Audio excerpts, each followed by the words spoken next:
Assalamualaikum warahmatullahi wabarakatuh. Sebelumnya, perkenalkan nama saya Hamzah Arifin. Kali ini saya akan mempresentasikan mengenai materi yang berjudul dari otonomi menuju referendum, eskalasi dan deeskalasi konflik kemerdekaan Catalonia dalam kajian literatur. Pembahasan ini berfokus pada bagaimana konflik kemerdekaan Catalunya berkembang dari tuntutan otonomi daerah menjadi gerakan kemerdekaan yang kuat hingga mencapai puncaknya pada referendum tahun 2017. Catalunya ini merupakan salah satu wilayah otonomi di daerah Spanyol yang memiliki identitas bahasa, budaya, dan sejarah politik yang kuat. Identitas tersebut menjadi dasar munculnya tuntutan masyarakat Catalunya terhadap pengakuan identitas nasional, perusahaan otonomi, serta pengelolaan sumber daya ekonomi daerah. Pada awalnya, tuntutan masyarakat Catalunya ini tidak langsung mengarah pada kemerdekaan penuh. Mereka lebih banyak menuntut otonomi yang lebih luas, terutama dalam bidang politik, ekonomi, pendidikan, dan budaya. Namun, konflik mulai meningkat setelah Mahkamah Konstitusi Spanyol pada tahun 2010 itu membatalkan sebagian isi State of Autonomy Catalunya. Putusan ini dipandang oleh banyak masyarakat Catalunya sebagai bentuk pembatasan terhadap hak politik dan identitas mereka. Sejak saat itulah, dukungan terhadap kemerdekaan semakin meningkat.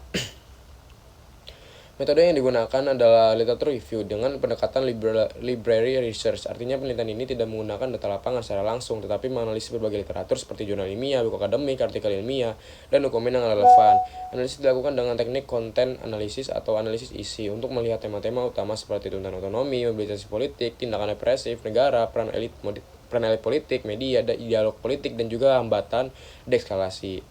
Hasil kajian menunjukkan bahwa eskalasi konflik Catalunya berlangsung secara bertahap. Tahap pertama dimulai dari tuntutan otonomi yang lebih luas, tahap kedua terjadi setelah 2010 ketika isu kemerdekaan mulai berkembang menjadi gerakan sosial dan politik yang besar. Organisasi masyarakat sipil seperti Catatan National Assembly atau Omnium Cultural berperan penting dalam mengorganisasi demonstrasi dan memperluas dukungan masyarakat terhadap kemerdekaan. Selain masyarakat sipil, elit politik Catalunya juga memiliki peran penting dalam memperkuat eskalasi konflik. Isu kemerdekaan digunakan sebagai sarana untuk memperoleh legitimasi politik dan memperkuat dukungan masyarakat. Konflik kemudian mencapai puncaknya pada referendum kemerdekaan Catalunya tanggal 1 Oktober 2017. Pemerintah Spanyol menolak referendum tersebut karena dianggap bertentangan dengan konstitusi, namun pemerintah Catalunya tetap melaksanakannya. Ketegangan semakin meningkat ketika aparat keamanan Spanyol dikerahkan untuk menghentikan proses pemungutan suara. Bentrok antara aparat dan warga sipil ini memperkuat rasa ketidakadilan di kalangan pendukung kemerdekaan. Dalam konteks eskalasi konflik, tindakan represif negara justru dapat memperkuat solidaritas kelompok yang merasa ditekan, karena referendum 2017 tidak hanya menjadi peristiwa politik, tapi juga simbol meningkatnya ketegangan antara pemerintah pusat Spanyol dan juga gerakan kemerdekaan Catalunya. Media juga berperan dalam memperkuat polarisasi. Media nasional Spanyol lebih banyak menekankan pentingnya menjaga konstitusi dan keutuhan negara. Sebaliknya, media Catalunya lebih banyak menyoroti hak demokratis masyarakat Catalunya dan tindakan represif pemerintahan pusat. Perbedaan narasi media inilah yang membuat ruang kompromi menjadi semakin sempit. Setelah fase eskalasi tahun 2017, berbagai upaya deeskalasi mulai dilakukan. Upaya tersebut berupa dialog politik, pendekatan hukum, kebijakan institusional, serta pemberian pengampunan kepada sejumlah pemimpin pro-kemerdekaan Catalunya.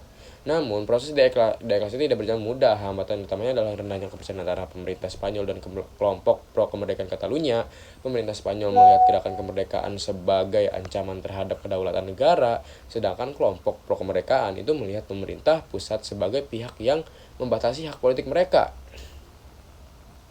Selain itu, masyarakat Catalunya juga sendiri tidak memiliki pandangan yang sepenuhnya sama. Ada yang mendukung kemerdekaan penuh, ada yang menginginkan otonomi lebih luas, dan ada pula yang tetap ingin menjadi bagian dari Spanyol. Hal ini membuat penyelesaian konflik menjadi semakin kompleks. Kesimpulannya, konflik kemerdekaan Catalunya merupakan konflik politik yang dinamis. Konflik ini berkembang dari tuntutan otonomi, meningkat menjadi mobilisasi sosial dan politik, hingga mencapai puncak pada referendum 2017. Eskalasi terjadi karena aspirasi politik tidak terakomodasi, komunikasi politik memburuk, serta adanya tindakan represif negara. Sementara itu, dengan eskalasi membutuhkan dialog politik yang setara, pembangunan kembali kepercayaan, dan mekanisme institusional yang mampu mengakomodasi keberagaman identitas serta aspirasi politik. Kasus Catalunya menunjukkan bahwa penyelesaian konflik berbasis identitas tidak hanya cukup menggunakan pendekatan hukum, tetapi juga membutuhkan pendekatan politik yang inklusif, dialog, kompromi, dan pengakuan terhadap kepentingan masing-masing pihak. Demikian presentasi dari saya. Terima kasih. Wassalamualaikum warahmatullahi wabarakatuh.